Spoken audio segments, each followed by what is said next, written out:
आपण जो विषय घेतलेला आहे तो म्हणजे जीवन संगीताचे 7 स्वर. आणि त्यापैकी पहिला स्वर आपण घेतलेला आहे तो म्हणजे परमेश्वर. आणि त्याचं कारण परमेश्वर हे आपल्या जीवनाचं केंद्र आहे असं मी मागल्या खेपेला सांगितलं. आणि ते सांगता सांगता सांगता मी एक मुद्दा मांडला, तो अधिक स्पष्टीकरण त्याचं व्हावं असं काही लोकांनी मला सुचवलं, म्हणून मी तो मुद्दा पुन्हा स्पष्टीकरणासाठी घेतलेला आहे. तो म्हणजे जीवनविद्या असं सांगते की मोक्ष नावाचा प्रकारच नाही. हा जो मी सिद्धांत मागल्या वेळेला सांगितला, हा जो सिद्धांत आहे फार महत्त्वाचा आहे. आणि त्याच्याबद्दलचं विश्लेषणही मी थोडंसं केलेलं आहे की आपलं जे स्वरूप आहे हे सच्चिदानंद स्वरूप आहे.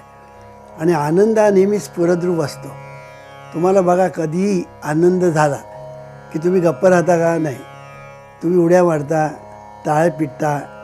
आता कोणी तेंडुलकरनी सिक्सर मारली तर आपण काय गप्प राहतो काय?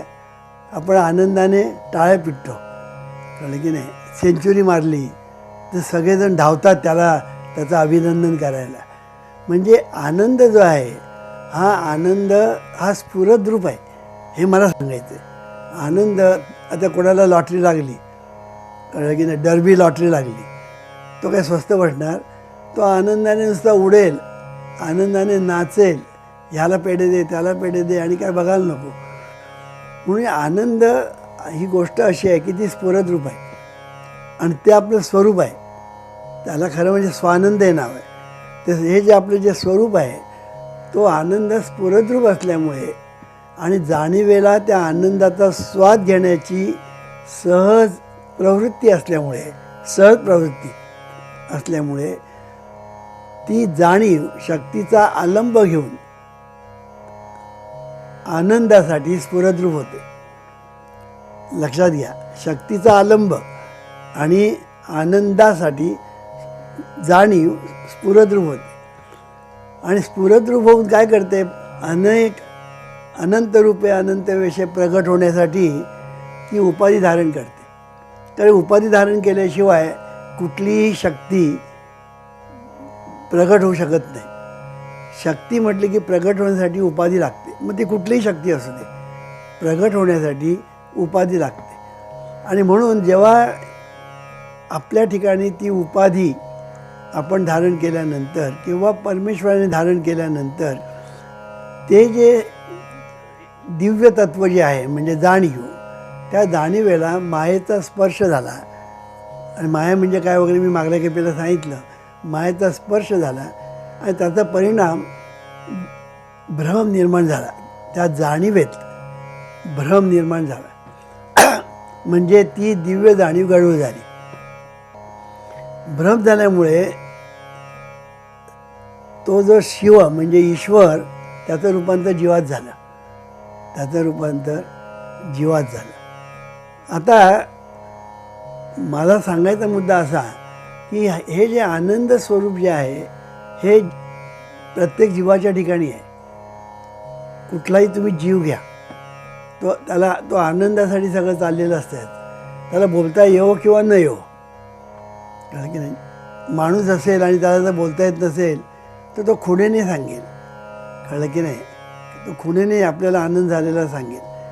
तसं पशु पक्षी हे सगळे जे आहेत त्यांना जेव्हा आनंद होतो तेव्हा तो आनंद आपला व्यक्त करत असतात. कोणी काव काव करेल, कोणी चिमणी चिवचिव करेल, कोकिळा गाणं म्हणेल. निनाळे पक्षी निनाळ तऱ्हेने आपला आनंद प्रगट करत असतात, कळलं की नाही? पण त्यांना बोलता येत नाही, इतकाच काय तो फरक. तर हा आनंद हा स्फुरद्रूप असल्यामुळे आणि तो जीवाच्या ठिकाणी असल्यामुळे जीव किती वेळा जन्माला जरी आला तरी तो पुन्हा मेल्यानंतर परत जन्माला येतो. आता इथे आणखीन एक पॉईंट आहे, तो म्हणजे जन्म आणि मरण हे जे शब्द वापरतो हे मुळात चुकीचे आहेत. सगळं चुकीचंच चाललेलं आहे असं मला म्हणायचं आहे. जन्म आणि मरण हे 2 शब्दच चुकीचे आहेत. त्या तत्वाला म्हणजे दिव्य जाणीवेला जन्म पण नाही आणि मरण पण नाही. सूर्याला आपण म्हणतो उगवला आणि मावळला, चूक आहे. सूर्य उगवत नाही आणि मावळत पण नाही, तो आहे तिथेच आहे, कळलं की नाही, तो आहे तिथेच आहे. तसं जीवाच्या ठिकाणी तो शरीर धारण करतो. कपडे बदलले म्हणजे काय माणूस मेला? आपण आता कपडे घालतो ते घरी गेल्यानंतर दुसरे कपडे घालतो, मग माणूस मेला का? नाही. तसं आपण शरीर फक्त बदलतो, शरीर फक्त बदलतो आपण, इतकंच काय ते. पण त्याला मरण पण म्हणत नाही आणि त्याला जन्म पण म्हणत नाही. म्हणून जन्म मरण हे सुद्धा चुकीचे शब्द आहे. मग जन्ममरणातून सुटका म्हणजे मोक्ष, इथेच पहिलीच चूक झालेली आहे. आता दुसरी गोष्ट म्हणजे मगाशी म्हटल्याप्रमाणे ते स्फुरद रूप आहे. स्फुरद रूप असल्यामुळे ते सतत स्फुरत असतं. तुम्ही म्हणाल त्याला मी दाबेन, तर दाबणार. मगाशी मी समुद्राचं उदाहरण दिलं. समुद्रावर लाटा उसळत असतात, तुम्ही दाबल्यात तरी ते उसळत राहणार. तसं आपल्या ठिकाणी तो आनंद उसळत असतो, राहतो. आणि आपले सगळे जे व्यवहार चालतात ना, ते आनंदासाठीच असतात, आनंदातून निघतात आणि आनंदासाठीच हे सगळे व्यवहार आपण चाललेले असतात. फक्त आपल्याला त्याची जाणीव नसते. कळलं की नाही? आपल्याला त्याची फक्त जाणीव नसते. म्हणून मागल्या केवळ काय काय उदाहरण दिलं. आपण लग्न करतो, आपल्याला मुलं होतात, हे सगळ्या गोष्टी कशासाठी? आनंदासाठी. आपण शिकतो, शाळेमध्ये जातो, कॉलेजमध्ये जातो, कशासाठी? मुलांना समजत नाही की आपण शाळेमध्ये कशासाठी आणि कॉलेजमध्ये कशासाठी. तर शाळेमध्ये आपण जे जातो ज्ञान मिळवण्यासाठी जातो, आणि आनंद हा ज्ञानातूनच येतो. आनंद हा ज्ञानातूनच येतो. आणि म्हणून आनंदासाठी आपण शिकायचं, ज्ञानासाठी शिकायचं. म्हणून मी नेहमी सांगतो की अभ्यास मुलांनी केला पाहिजे, नॉलेज ओरिएंटेड, मार्क्स ओरिएंटेड नाही. हे मी पुन्हा पुन्हा सांगत असतो. सांगायचा मुद्दा असा की शाळेमध्ये जाणं, कॉलेजमध्ये जाणं, शिकणं, सद्गुरूकडून अध्यात्म म्हणा किंवा कुठलं शिकणं, गाणं शिकणं, तबला वाजवायला शिकणं, गायला शिकणं वगैरे सगळ्या ज्या गोष्टी ज्या आहेत त्या माणूस कशासाठी करतो? आनंदासाठी. का दुःखासाठी? आनंदासाठी करतो. म्हणजे सगळे ए टू झेड आपण जीवनामध्ये आनंदासाठी करत असतो. आणि हा आनंद आपल्या स्वरूपाच्या आनंदातूनच बाहेर आलेला असतो. कळलं की नाही? तो आनंद आपण काय कुठून बाहेरून आणलेला नसतो, तो आनंद आतूनच स्फुरत असतो.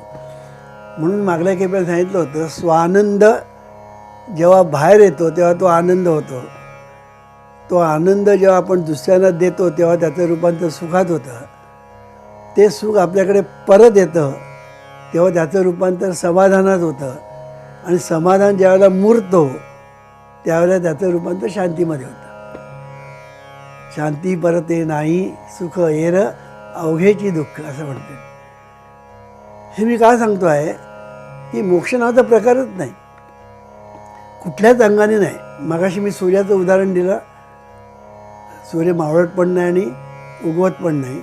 तसं आपण मरत नाही, जन्माला येत नाही आणि आपण मरत पण नाही. आपण फक्त कपडे बदलतो, या पलीकडे काही होत नाही.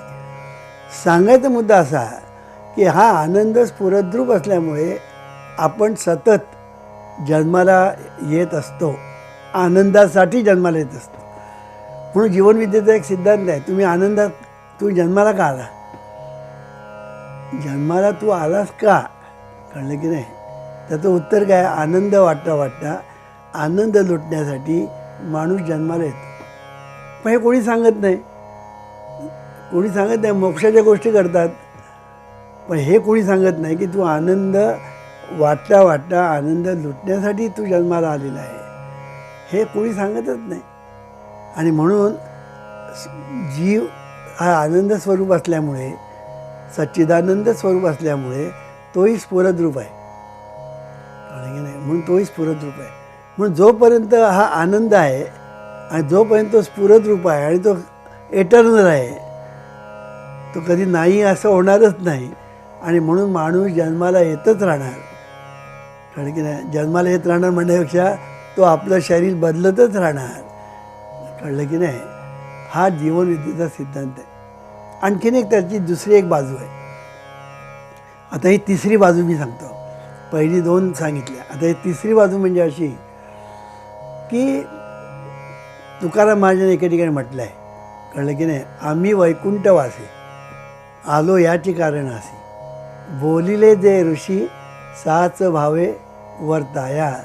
झाडू संतांचा मार्ग म्हणजे मार्ग, आड राणी शिरले जग, असं म्हटलेलं आहे. आम्ही वैकुंठामध्ये राहणारे, आम्ही आलो जन्माला कशासाठी, पृथ्वी तलावर आम्ही कशासाठी गेलो, लोकांना मार्गदर्शन करण्यासाठी, लोकांना आनंद देण्यासाठी.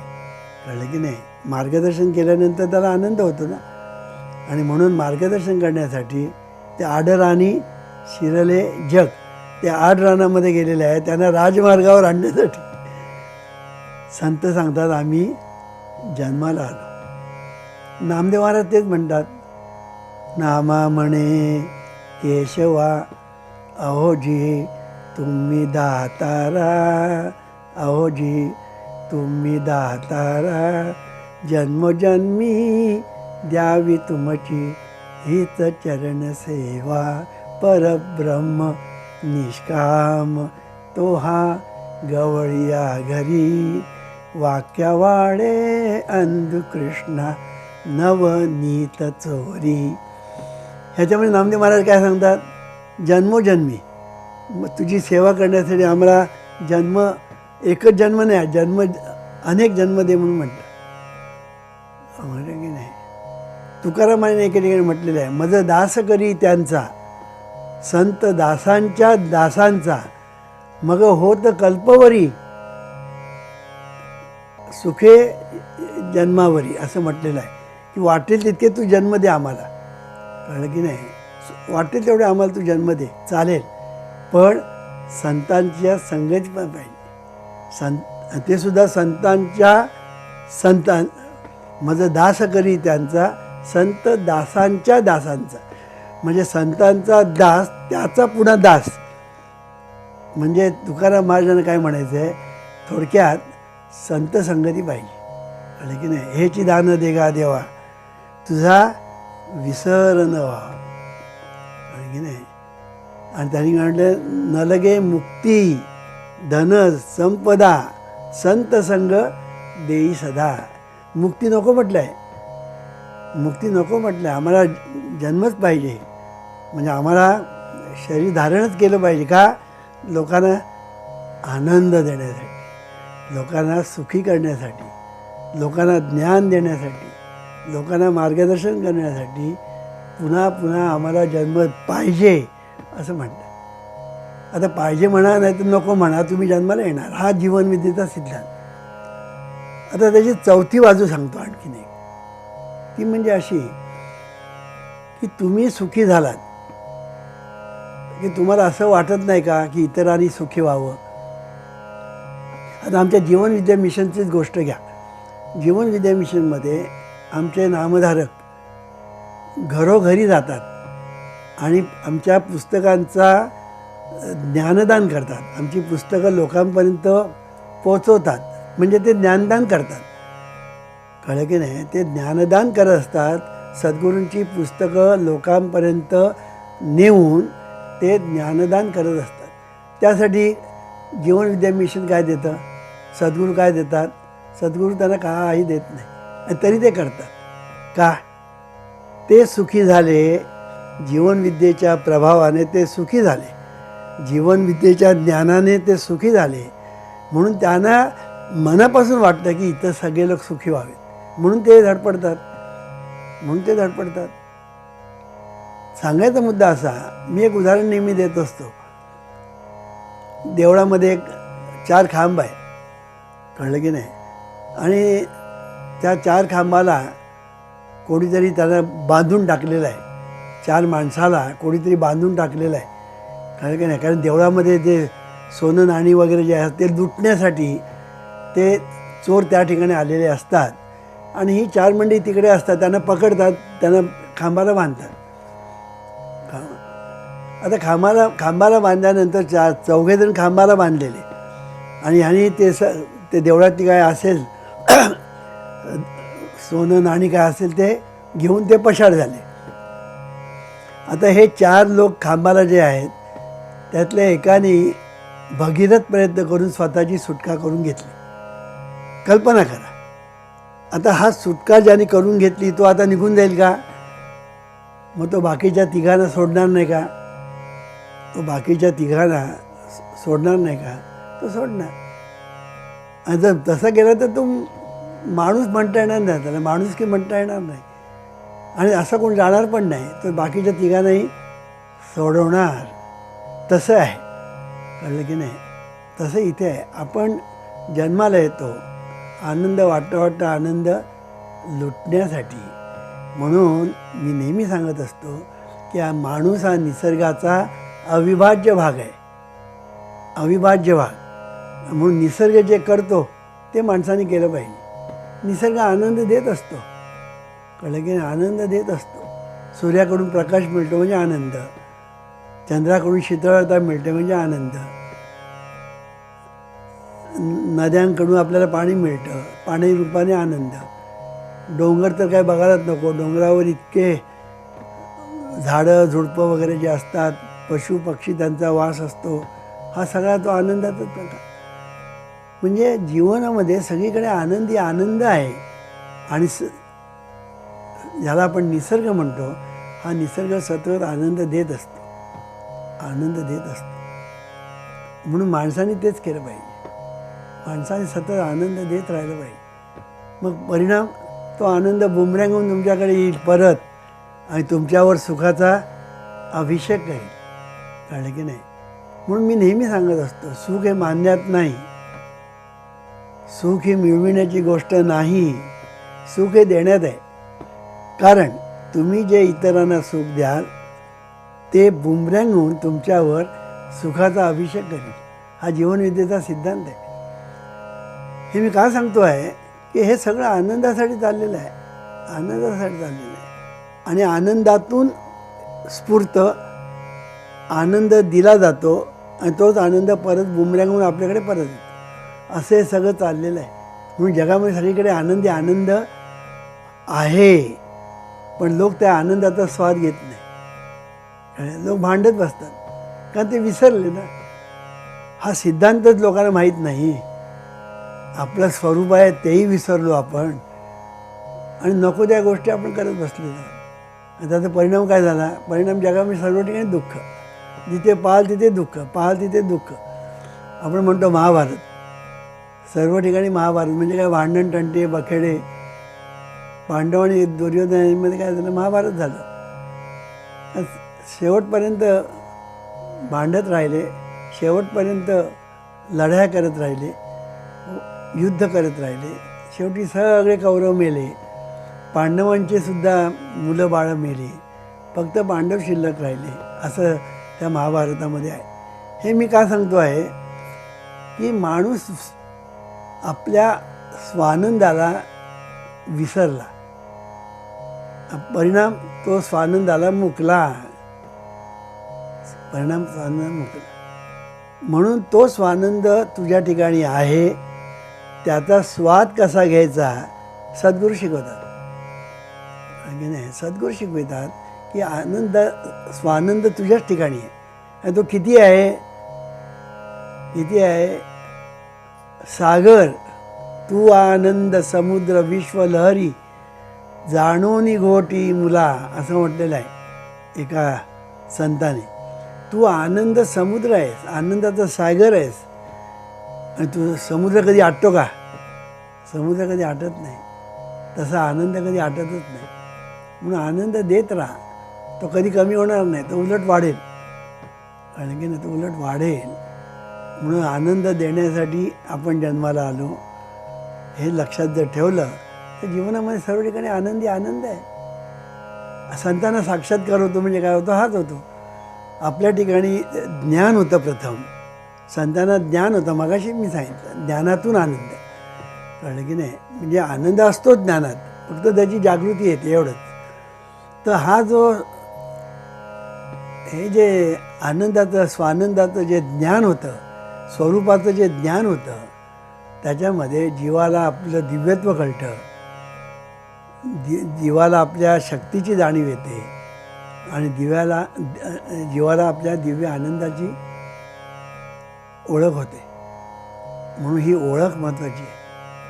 आधी देवासी ओळखावे, मग तयाचे भजन करावे, अखंड ध्यानची धरावे पुरुषोत्तमाचे. सुंदर म्हटलेलं आहे स्वरूपानंदाने. तर सांगायचा मुद्दा असा की हा जो परमेश्वर जो आहे, जो आपला मूळ विषय आहे, की हा परमेश्वर म्हणजे आपल्या जीवनाचं केंद्र आहे. मानवजातीचं नव्हे तर सगळ्या भूतमात्राचं केंद्र म्हणजे परमेश्वर आहे. तोच आपण, काही लोक नाही म्हणतात, काही लोक आहे म्हणतात, काही लोक म्हणतात आहे की नाही माहीत नाही, पण आहे म्हणायला आपलं काय जातं म्हणून काही लोक आहे म्हणतात. काही लोक अगदीच हे असतात ते नाही म्हणून म्हणतात. हे सगळं जे चाललेलं आहे ना ते जीवनविद्येला मान्य नाही. जीवनविद्या सांगते परमेश्वर आहे, 100% आहे. मग तो दिसत नाही का? तो दिसण्याचा विषय नाही. म्हणून त्याचा तुम्ही अनुभव घ्यायचा असतो. साखरेतली गोडी दिसते का? नाही. साखरेतली गोडी दाखवा मग आम्ही साखर खाऊ. मग तू साखर कधीच खाणार नाही, कारण गोडी दाखवताच येत नाही. मग गोडी पाहिजे ना, साखर तोंडात टाक.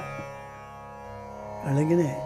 तसं तुला तुझ्या ठिकाणी असणारा जो देव म्हणजे आनंद, परमानंद, ब्रह्मानंद, सहजानंद, किती नाव आहे त्याला.